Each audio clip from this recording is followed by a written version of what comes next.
Yeah, obviously, really hard loss. You have a lead with 2:40 left, and we got them pinned back, and you get a face mask penalty that extends the drive, and then, their quarterback's a competitive kid, much like our quarterback. He's really hard to sack.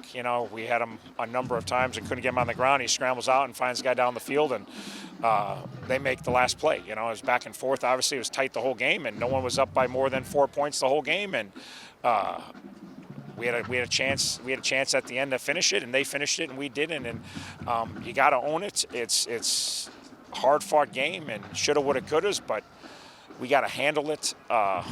We didn't handle the environment great tonight. We got caught up in all the, it's very hostile, which that's wonderful. You go on the road and you play a big game, it's going to be hostile. Like, whoa, but a lot of our guys, this is their first time in this environment. We made way too many mistakes, particularly offensively.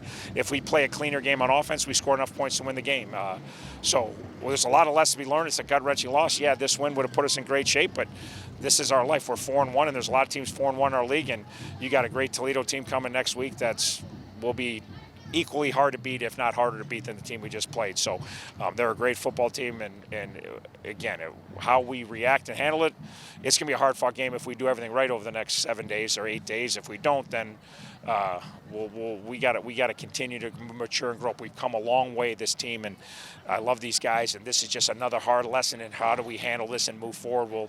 Will tell us a lot about ourselves.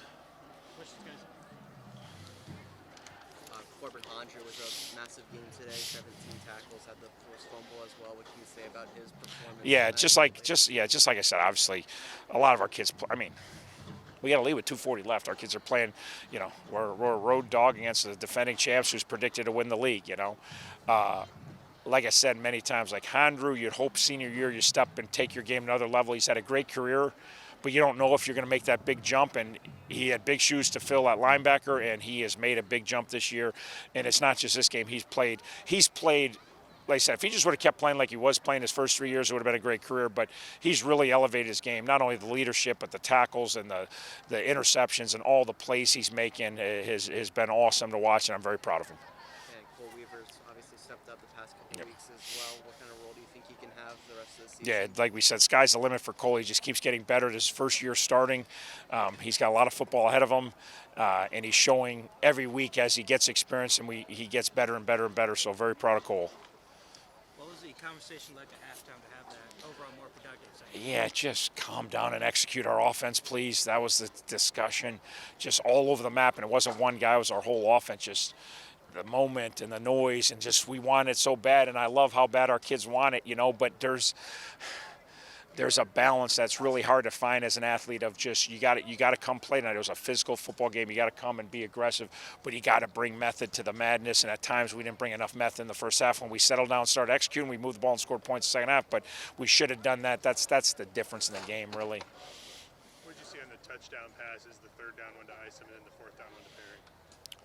Yeah, just, again, executing our offense. They took away the first read. Isom did exactly what he was supposed to do. He ran a go route, and then he wrapped it, and DQ bought some time and found the back of the end zone. Cam ran a really good double move on the safety and beat him, and DQ threw the ball, and our protection was really good. It was like, looked like practice. And, again, just good execution on those plays, and we got talented players, and we're still, like I said, we've come a long way since Wisconsin, but we're not close to finished product.